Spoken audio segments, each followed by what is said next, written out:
you the cost of building a green roof as long as you commit to maintaining it for a minimum of 20 years. So that program has been in place for 20 years. And it hasn't been very well used, but because it's the city and all the other hurdles and paperwork you have to go through, and a lot of small landlords. When I first started in construction, a roof was a roof. Was a roof. We just had shingles, some plywood, flat roof, A-line roofs, roll-out roofs. But a lot has changed in the industry because of technology, the advancement of technology, because of the implementation of solar, because of the implementation of things that has taken the industry by storm. And some of these things has impacted the consumer. Some consumers are being overcharged, and some are finding cost savings. And you're a homeowner or a commercial real estate owner, and you're pressed with trying to figure out what directions you should go in terms of all of the information that's out there, because we are being hit with a bunch of information. Everyone has the best solution. Nobody's going to go there and say, hey, we got a BS product. Everybody has the best solution. Everybody has the highest quality. Everybody has the new model. So this episode is for you. By the end of this episode, you'll understand how to approach the technology in the industry that has been ever changing. My name is NaRon Tillman. This is Walk in Victory, where we sit you at the feet of the masters and evolve your life through conversations. Our conversation today brings us to the topic of roofing. Joshua, how are you, sir? Josh, I should say. Very well. Either one's good. I'm very, very well, thank you, Norton. And, I'm kind of privileged to be here in a certain sense because I'm not a builder, I'm not a roofer, I'm not an engineer. What I am is someone who looks at how can we live our lives better? How can we live our lives more holistically? And part of that is living better in balance with the world around us. And since shelter and housing is a key part of how we all live, it involves looking at that in different ways. And actually involved with a couple of different companies, and one of them would be very charmed by your statement of new technology because they're a wood innovations company that's been trying to get a kind of wood building material called mass timber into the market in the west coast of California. And their constant complaint is that builders are still working in a system that's basically unchanged since 1920s, and that it's balloon and stick housing that just sort of goes together and that nobody wants to change. So I think everybody comes to this with a range of opinions and experience, but we all need housing. And one thing I do observe is that housing varies depending on where you live, what the tools are available, what materials are available, and what kind of climate you live in.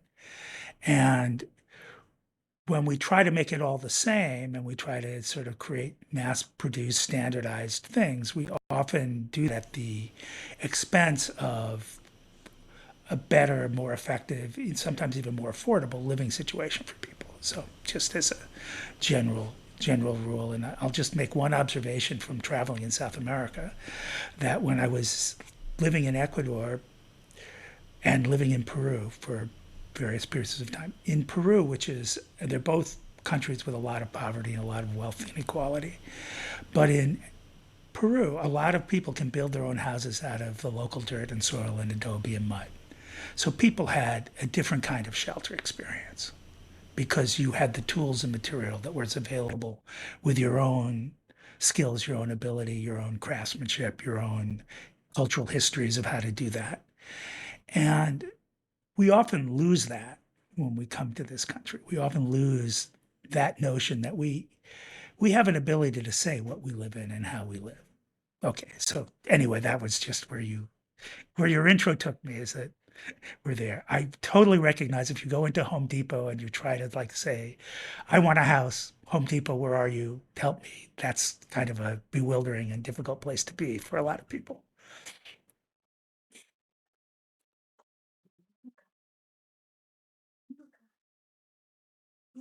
You're on First, mute. yes, Okay. here I go now. I was muted. First of all, if you go to Home Depot, you one pack your lunch and bring somebody who desires to work there because you can't never find any help. Right. so, so you and I like the fact that you started with the fact that you have no hat in the race, so to say. You're not a roofer. You're not, but you're looking at the industry on how to make better choices for the consumer. So you have the consumer in mind first, and you've been able to look at housing as one of the pillars by which you can help bring consumer costs and use the resources that are available to us, which are natural resources that we have on a day in day out basis. Can't manufacture sun. Right. And that's I think a really important piece of how we need to approach things. I mean, one of the if you just if you're in a city, I mean, it's hard to build a single family home in a city in general, a city like New York City and, particularly that's already been built in. But that doesn't mean that housing inevitably has to be as expensive as it is, and it doesn't mean that Mm-hmm. living costs inevitably have to be as expensive as they are. It's not exactly a construction concept, but New York City is a pretty interesting example. When the city went bankrupt in the 70s, the New York City still had a pretty big industrial base. It still had a pretty big garment center. It still had a major printing industry. There were hundreds of thousands of working class jobs and hundreds of thousands of union jobs. And the city fathers, in their infinite wisdom, recognizing that the city was in a state of bankruptcy, made the decision that all of those industries were dead industries Hmm. and that the living industries were going to be banking, they call fire, financial insurance, and and real estate, finance, insurance, and real estate. RE, real estate. And notice real estate gets two letters of that four-letter word. Okay, so when real estate becomes a financial instrument and a profit center, then it's about making money, not creating shelter. Shelter. It's not about housing people, it's about housing money and dollars. And you see that. In the 1930s, Fiorello LaGuardia, the very visionary mayor of New York, built tens, hundreds of thousands of units of city-built public housing, some of which still remains and some of which still allows people to live, very reasonably on the kinds of salaries a normal person gets with a wage. And some of them, and they were all, and this is the part, this is what struck me from your original intro, is they were all different kinds of solutions. He threw mud at the wall. He said some of them are what they call mutual houses, where everybody owns a piece of it, and you pay a percentage of your income maximum out. Of course, there's a 25-year waiting list for those, but there's probably 10,000 apartments in New York that are built that way. Others of them are controlled under different kinds of regulatory housing, but all of them had a notion that the community had a stake in affordable housing and that the city, as a representative of the community, as a democratically organized body that was able to make collective decisions on behalf of everyone, chose to make those collective decisions on the behalf of a pretty large section of everyone. No one ever gets covered. Everyone. That would be a perfect world, and sadly, we're never going to live in a perfect. But they made a big effort to do that. Whereas the fire discussion, or the fire sale of New York, as I like to call it, they didn't look at the interests of everyone, the interests of the people at the top who had all the money, and how are they going to continue to make money, and they thought they would trickle down the impact of that. And that's what we see in a lot of places. We see, various kinds of collective housing trickling down. And currently now, a lot of people are renting, find that same problem, that their houses no longer belong to a single landlord. Their houses belong to some giant, their landlord is no longer somebody down the block they can talk to if something goes wrong. They're now some nameless corporation, increasingly a hedge fund, which is 2 degrees of separation away from being separated from you. So those are big picture issues, you know, and I don't know if that's really where your focus is, but those are the sort of some of what I like to think of as the structural issues around housing. We no longer treat it as shelter. We no Well, longer make it accessible to us. And so those start from there, and then you can move into lots of different conversations about how you work in that universe. well, if we look at from that lens of the big picture issue as it relates to housing, that train has left the building, so it's really not going to come back. In terms of how housing is being impacted, and I'm going to use New York City as its and the way commercial real estate is being impacted. Now we see a lot of empty units in the commercial side, so there's less demand for that. Where having a square footage blueprint or footprint in Manhattan was worth thousands of dollars per square foot, $20,000 per square foot. The market is saying that it's not worth that anymore. On the flip side, we have a homeless issue, and the market is saying we can't afford to house them. Yet we have all of these empty units. So the humanitarian side of it is gone because rents don't go up to come back down. Not anymore. That's not always been true. Okay, okay. So Okay? not anymore Not because anymore. That greed is leading the day right now, and mhm. we can probably agree with that. Greed is Yeah. leading the day, and now we have to find a way. And I think that this I see this happening because we do see a lot of new thought leaders who have compassion, and they're leading not with their wallet. They're not trying to be an elite, a one percenter. Although they have the capacity to do what they want to do, they still have compassion on a different level, on a deeper level. And I see that happening across all industries. How can that and the work that you're doing so that people can understand the marriage of that, the empty units that we see that's happening all over the place, not just New York, but it's happening all over. The fact that there's going to have to be a solution, that we have this real homeless issue, we have all of these issues really emerging at the same time, and we have persons like yourself who has done the work, who sees the lens and can bring real solutions to the table. E, even though we're talking about New York, let me bring in a West Coast process Okay. that may shed light on that. Sorry to No, shift no, no problem. coasts here. Okay, I mentioned the one of the companies that I work with. They are trying to do exactly what you're doing. Mm. They are a wood remanufacturing company. So the one of the California, for example, has set many big issues. Okay, it has a huge homeless population, probably the most significant in the country, just in terms of percentage and number. Partly due to the weather, partly due to policies, partly due to all sorts of economic struggles. They have a 2 to 3 million housing deficit Mm. already. They got 40 million people and they're 2 million housing units short of where they need to be. Wow. They also have a giant fire crisis, which is in the news a lot. Yes. And that fire crisis it's a complicated story, but it's basically because the policies of how they've dealt with their forest land have been to not let fires burn for almost 250 since the Spanish came into San Diego in 1707, and the first thing they did was they rounded up all the natives and they put them into what you can charitably call concentration camps. They didn't call them that, of course. And as soon as that some of the people started to go out of these camps to the countryside to do what they had done for millennia, which was set small fires to help the landscape rejuvenate, they were suppressed. So since 1707, now in other parts of the West it's been more recent, but since California, it started 150 years before the gold rush.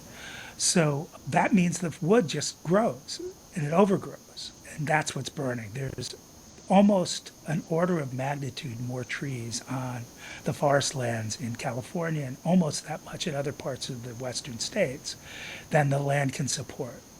And the way that the natural balance works is it catches fire, burns down, and then it regularizes itself. It's a when it was doing that through the again forests and native people arrived in quantities after the last ice age. There were people before the ice age, but they was the as the ice receded, the forest grew, and as the forest grew, the number of people that popular land could support grew. So the native population grew with the forests, and they understood that these forests needed fire to survive. They're fire adapted landscapes. It's wet in the wintertime with rain, and it dries all summer. It gets hot in the summer, so all that nice green turns to brown and turns to kindling essentially every summer. And if you don't clear it out on a regular basis, it grows and accumulates like a garden gets too crowded, and then it burns. That's the normal process. So you need to get that wood off the landscape. You get that what they call biomass off the landscape. And most of that isn't the big trees that people think of when they think of lumber. A lot of it is what they call small diameter wood, sometimes 4, 6, 8 inches in diameter. And that lumber mills and typical log sawmills can't handle that too much. So you have this huge supply issue. You've got all this stuff. And then let's add one more piece of complication. The majority of wood in the Sierra Nevada are there's a lot of different species, but two of the climax species that are most prominent are Jeffrey and Ponderosa pine. Wonderful trees, beautiful, they're lovely, they smell good. Builders don't like them very much because they grow in a little bit warmer climate than the Douglas fir, and so their tree rings are just a little bit further apart, and that translates into they're just a little bit less strong. And as you cut down a 2x4 from a nominal dimension of 2 inches by 4 inches to whatever it is now, 2 5/8 by 1 5/8 by 3 5/8 or something like that, that strength starts to make builders nervous in balloon and stick housing in particular. So they're very suspicious of using material out of Douglas fir and Jeffrey pine, even though, gosh, if you walk around and look at any house that's not made of redwood and is over 100 years old in California, what do you think they made it out of? Douglas pine. What do you think? I'm going to give you two guesses. The pine, the Douglas pine that you speak of. Right, exactly. So here you have all these things that want to talk to each other. You've got a potential supply. There's not really that much timbering going on in California right now because of, again, another complicated set of stories, but the timber industry has declined, the mill population has declined. So you have this whole workforce development process. You've got this whole series of jobs available in fire management and forest management and wood products management. You can create this basically super plywoods out of these smaller diameter trees that are not only strong, they're literally stronger than steel. They're not only, and because they're plywood, you don't have air pockets. So guess what? That means they don't burn like very well. They char, but they don't burn, which means they hold their strength in fire even better than concrete. Concrete gets weak, so you have, and that's why this particular material was originally developed by engineers who wanted a concrete replacement product they could build out of wood. So then you have this material. So you need to create this industry, and then what do you do with it?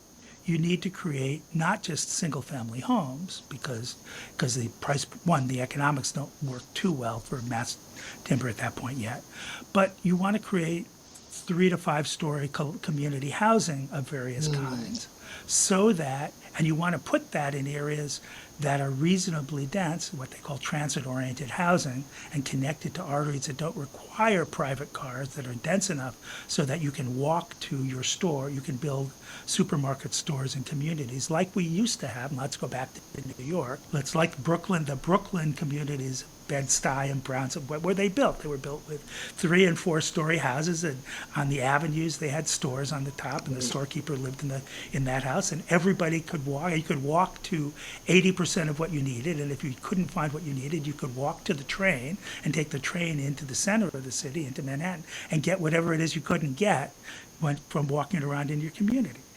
That's the kind of model housing we need to look for, where people live together, they have community, they all have a joint. Now let's talk about greening now, because right now one of the other things we do in cities is we forget that plants are a part of daily life, but we do that at a big cost, because what is the single, we talk a lot about climate change, and we talk a lot about global warming, and just to put this in perspective, this is the coolest summer of the rest of your life. Wow. And last year was the coolest summer before that. That is to say, those are the hottest summers on record. Wow. And they're going to just get hotter. What's the leading cause of death currently of adults in the United States? It's heat related, and what does and of kids? Asthma is a terrible problem in urban death. So, what do plants do? Plants are the tool that nature has used for over 250 to 400 million years to cool the planet. Well, how do they do that? Through the transpiration of photosynthesis. They take carbon dioxide, they suck it up, they convert it to oxygen and water vapors. And that vapor, that transpiration, is the same thing that your air conditioner uses. When gases expand, they cool. And the power of that, just to give you a sense of it, 1 cubic centimeter of water going from water to steam releases about 550 calories. Okay, that means, and water abundant material on the planet, and there's a lot of it going around. So that's more than CO2. You hear people talk about CO2 and the greenhouse effect. The real control of how warm and cool the planet is how it's the water vapor and the transformation of water, mostly through plants on land and through the ocean, evaporating off the ocean and, on the ocean. That's a power that we're not using. By not having plants in our cities, we're pretending that doesn't exist. So let me just illustrate one thing again. If you're sitting in the Amazon and you're sitting on the ground in the Amazon in the middle of the jungle, and let's call yourself you're on the equator, do you have any idea what the temperature might be? It's a hot summer day in July. What the average temperature? I know it's well over 100. Well over 100. Not No? anywhere. No, I mean it's not cold. It's 85 to 90. It's 85 to 90 degrees. So why do It's we have this? substantial humidity. Why do we have this perception that it's so hot? I'm gonna, because we don't think. Well, it's not cool. Let's not pretend it's cool. Yeah. Yeah, that's not. You're not. But it's not insane. Why is that? Because you're two things. You're under a canopy of shade, which means the direct sun isn't hitting you, and you have all of this green material that's constantly.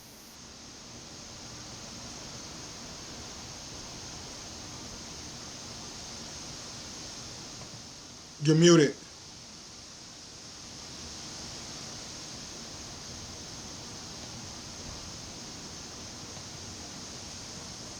Give us a second, everybody.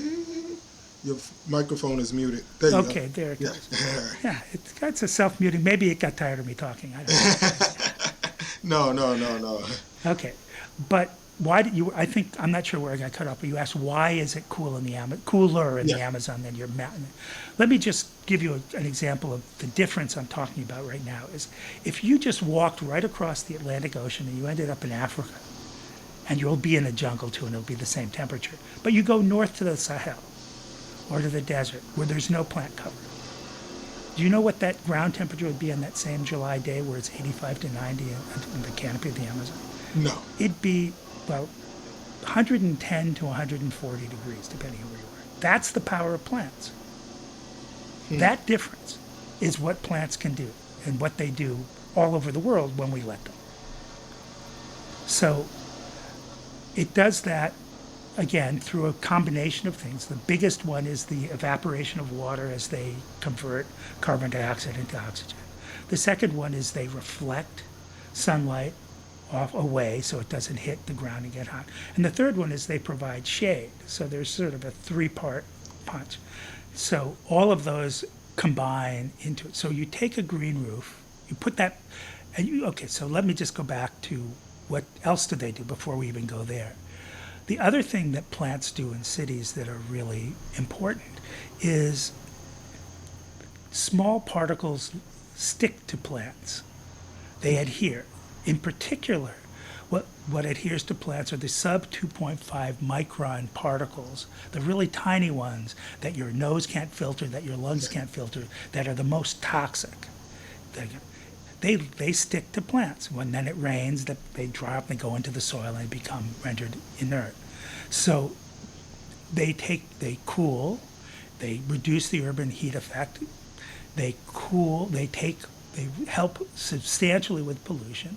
And then what else do plants? They do many other things too. But the other thing that plants do, and we're not even talking about the benefits to a building owner yet, which we'll get to, but for the community, the other things that they do is they provide people with something that's not steel, rock, concrete, brick, in an inert substance to interact with, whether that's visually, whether that's socially, whether that's functionally, and if you're basically building a garden, if your interpretation of plants is you want a garden, then you're giving people utility, you're giving people connection to what they're doing. We're very, in the United States, many of us, particularly those of us in urban and suburban areas, and that's most of us, we're very disconnected from nature and natural processes. And food is in plastic, it comes packaged, it's this stuff, it's not stuff you grow.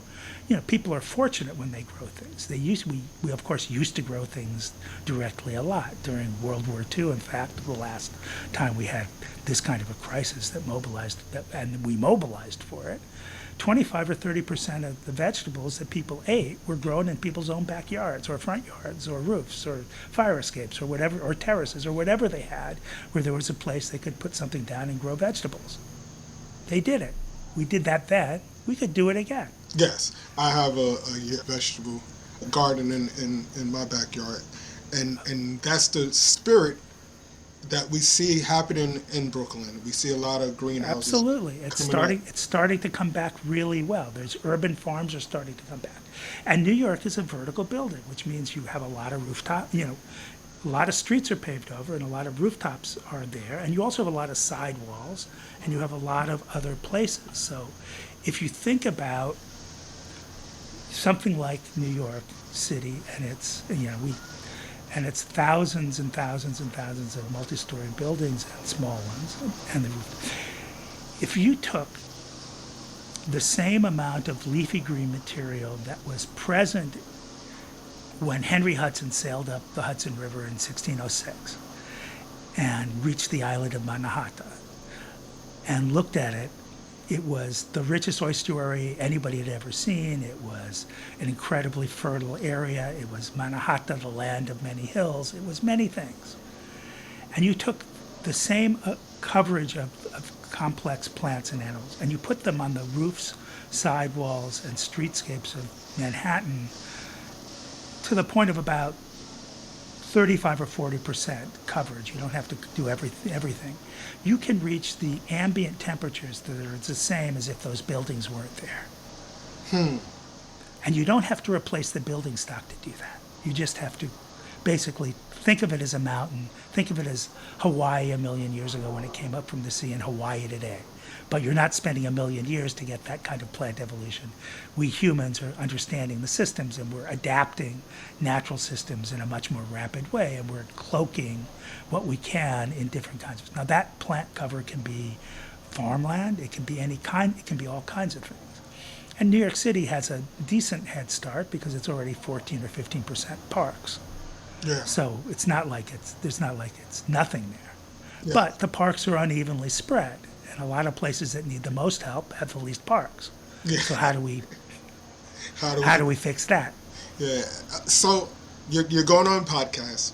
You have all of this information. You're helping this industry as well as others to understand the possibilities that are there. But it also, for those who are listening, can help the consumer if they have an understanding entrepreneurs if they have an understanding that this stuff is available. Why is this mission so important to you? And can you just give our consumers one or two things that are Sure. available, or our entrepreneurs that are available to them right now that they can start thinking about? Because we know knowledge is what? Power. Yeah. Well, I think that's really important, and I really appreciate the opportunity to talk with you and your audience because it is power. And even more than power, knowledge makes sense when you put it to use.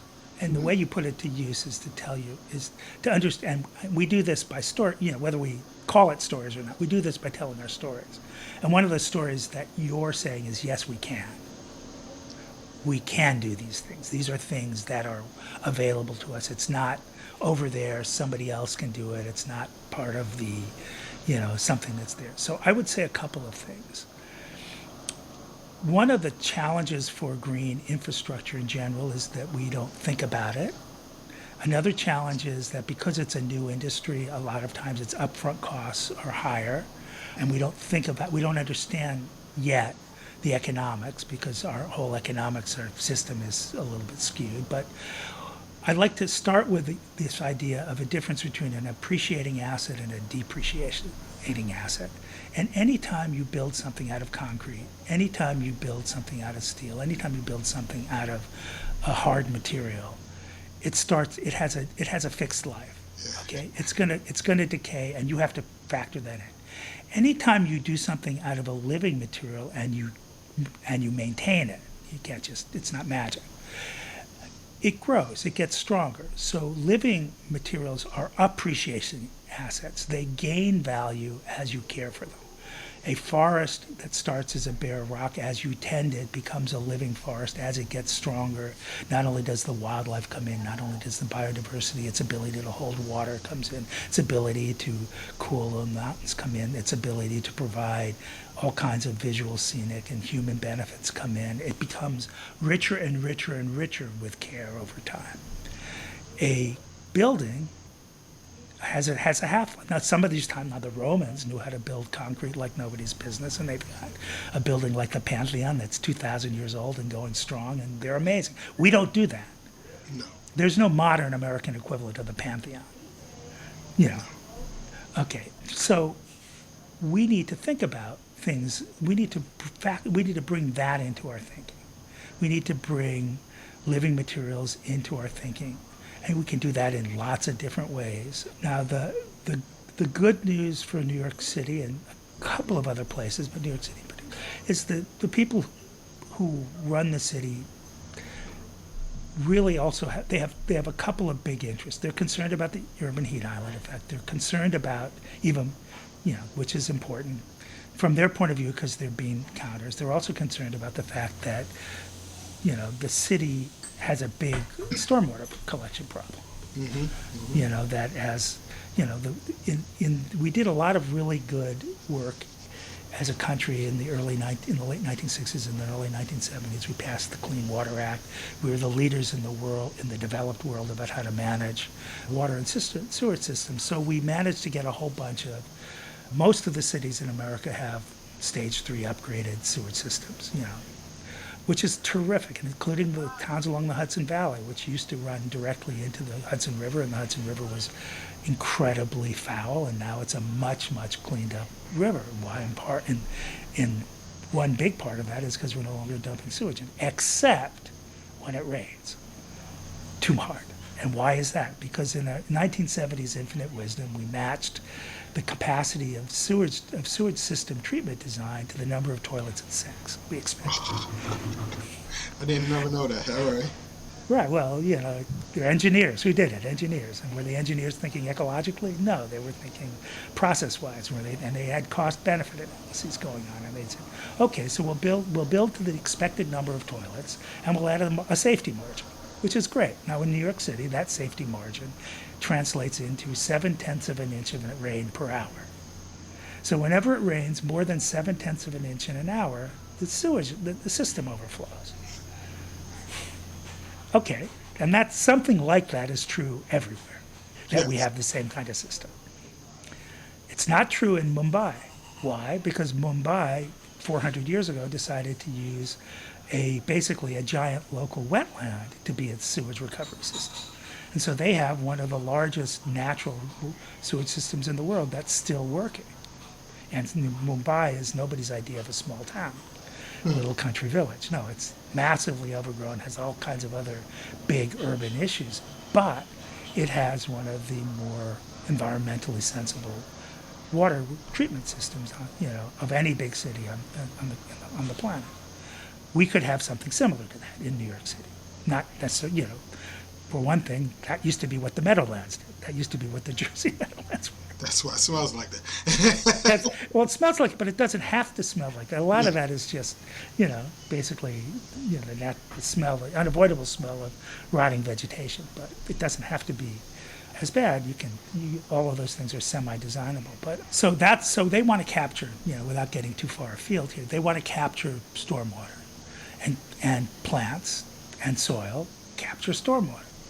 So that's one of the things. So the city actually has a subsidy. This is a long way of sort of saying the city has a really powerful subsidy, not so much for individual homeowners, but for people with buildings of 4,000 square feet and above, where they will essentially pay you the cost of building a green roof as long as you commit to maintaining it for a minimum of 20 years. So that program has been in place for 20 years. And it hasn't been very well used, but because it's the city and all the other hurdles and paperwork you have to go through, and a lot of small landlords are suspicious of anything that requires Anything that comes from the city, yeah. But that doesn't mean it's not a good idea, and it's absolutely a very generous subsidy. It's literally, they've just upped it to $40 a square foot for an intensive green roof, which is the cost of building it. So, that's basically a free roof as long as you take care of it for 20 years. Wow, yeah. You can't get a better deal than that. No, it's a tax abatement. Yeah. It's not even, they actually pay for it. It's not even a tax advantage. It's a subsidy. They actually will, once you put it in place and they approve it, they reimburse you for your costs. Yeah. Not, and then you get other abatements, because you get certain other kinds of tax credits as well. So it's not really a homeowner, but it's a small businessman's opportunity. Well, you're doing a great job at really first explaining why this is important. Mm-hmm. Because we always hear the problem, but we very rarely hear the solution. So we have a bunch of people running around saying, oh, global warming, what are we going to do? What are we going to do? And you're saying, hey, the same guy who created the sun and created all that heat created some other stuff to help us. You're absolutely right. You're absolutely right. Protect from the heat. Well, actually, it's all from the sun. Even, fossil fuels, coal. What is coal? What is oil? It's 200 million year old living beings that are crushed under geologic pressure over time. So where did that come? So it's fossilized solar energy. The difference is that we're burning 200 million years in 2 minutes. Yeah. That's the problem. That's the problem. Right. Right. That's what gives gasoline its oomph. But remember I said that a single cubic centimeter of water, when it expands, is 550 calories. That is 1/16 of the amount of energy in gasoline. So it's not trivial. There's way more water than there is gasoline. So that's a huge amount of energy that's encapsulated in water, from water to steam, that we aren't taking anywhere near advantage of. But herein lies the rub, and I really thank you and appreciate your time. And when it gets down to the economics of it, are those who are at the helm willing to upskirt some of their profits for the good of humanity and to help lower the price point. I went to Manhattan a few weeks ago, and they were selling ramen noodles $30 a plate. Come on. Were they letting you open the plastic cellophane package Yeah, for free? Is that part of the deal? I don't know. Like when I was coming up, we didn't even want to eat the stuff. Now people are paying $30 Right. for it. So this is the world that we live in. Okay. So I'm gonna push back a little bit Okay. because we live in what's nominally, and again, present moment makes this a little hard to say, but we'll pretend. We'll, we'll pretend for a second. We live in what's nominally called a democracy. Okay. And it starts with some language that says, we hold these truths to be self-evident, that all men are created equal and endowed by the Creator with the power of life, liberty, and the pursuit of happiness. And in order to secure these goals, I'm going to mangle this piece a little bit, governments are organized for the common good.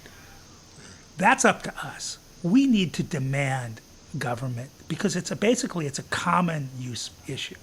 Why do we have government? We have government. I go back to Fiorello LaGuardia. There was a huge housing problem during the Depression. What did Fiorello LaGuardia do? He said, okay, we're going to use the tax revenue we have as a city, and we're going to spend it in these ways. Why? Because I think this is the best social use I have of our money, of our collective money.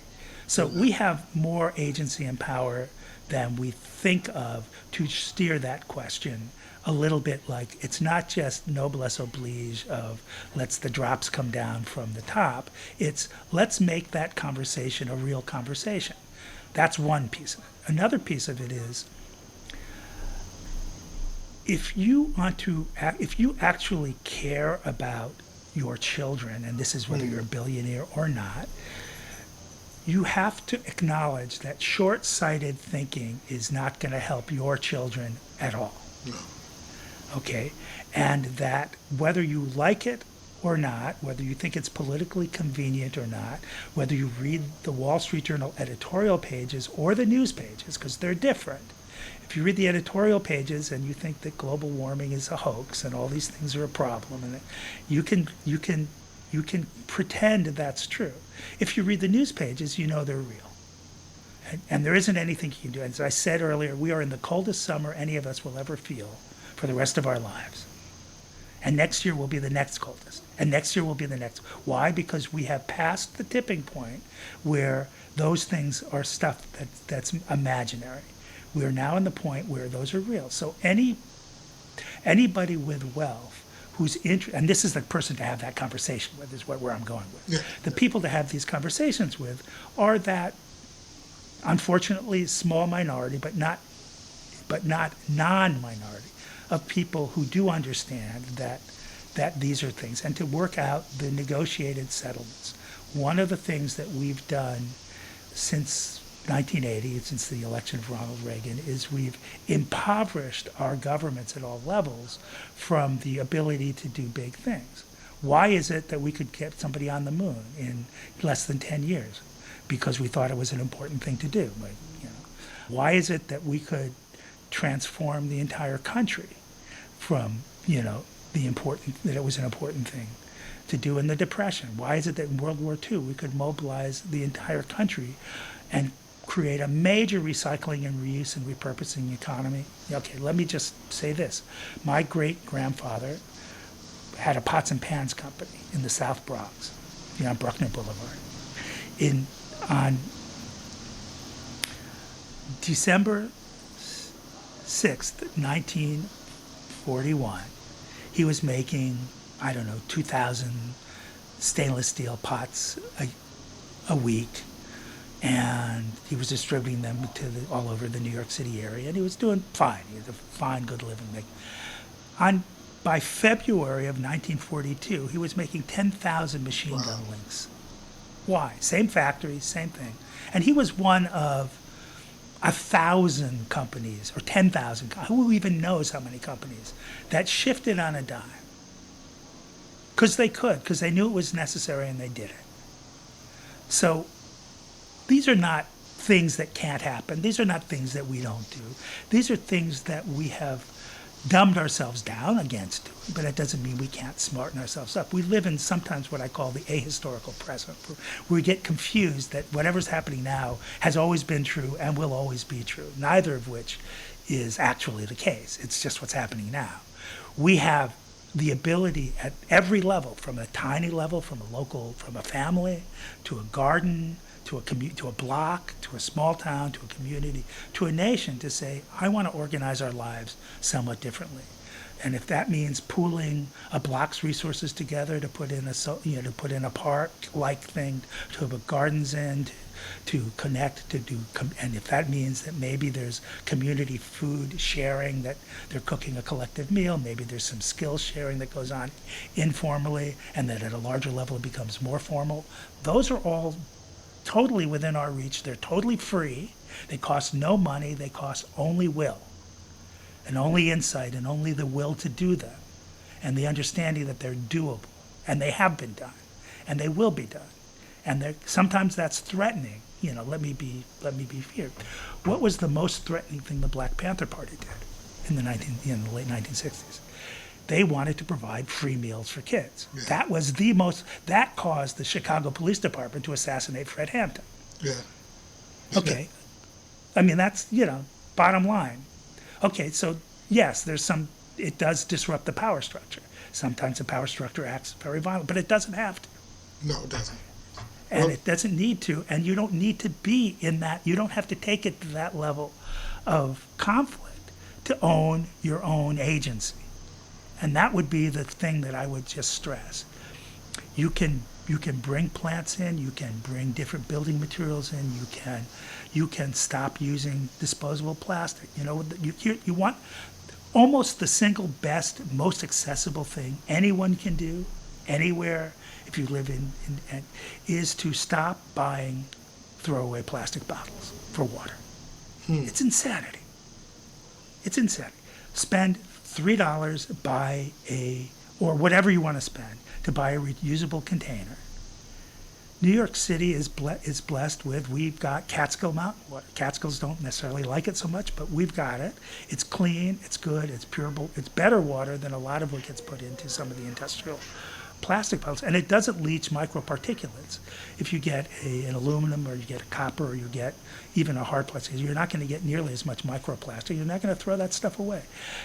And that means it's not going to cost, all things like it's not going to cost anywhere near as much money for waste and disposal. I mean, there are many, that's like another thing people can do very, very simply is if they haven't replaced their incandescent light bulbs with LED light bulbs,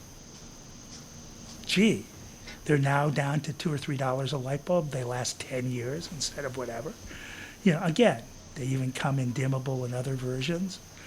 The amount of sort of small, low-hanging fruit, because we haven't thought about it. Yeah. It's still, they're still accessible to us, because we didn't used to be that way. No, we didn't. No, when I was a kid, Coca-Cola came in glass bottles. And you put them in metal racks, not wooden racks, not metal, that said Coca-Cola on it, and they got taken away. Milk came in a returnable bottle. People didn't use single-use materials very often. That was an advertising campaign, and I can tell you the name of it because it was stuck in my 7-year-old kid's memory like nobody's business. No deposit, no return. Well, guess what? That's a bad idea. You want a deposit, you want a return. You want a return. There you have it, everybody. Listen, this has been a very informative conversation. If you are a real estate owner in New York, or maybe looking in your city, and dollar for dollar, I just looked it up myself, these green roofs are available. It helps to keep down costs. It helps with infrastructure issues. You heard all that, the cost, not just the cost benefits. And I know that as entrepreneurs, I know that as homeowners and people who are in the real estate game, that we always look at the costs through the cost lens, but it's also helping the environment. And it's necessary, and it's something that we have to do. All of Joshua's information is in our description. Get the Clarity call. He has all of the connections with the companies. If you're in the building industry and this something struck you and you want to start, if you even want to, as he said, talk about building your own agency and lead the cause to, or lead the pathway for others to hear about this type of information and do so in your community.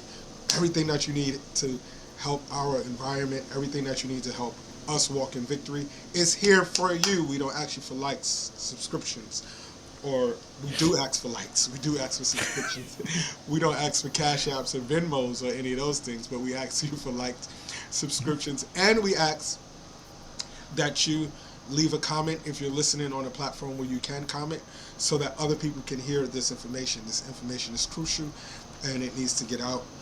Most of all, it needs to be activated. We don't want to be hearers and not doers.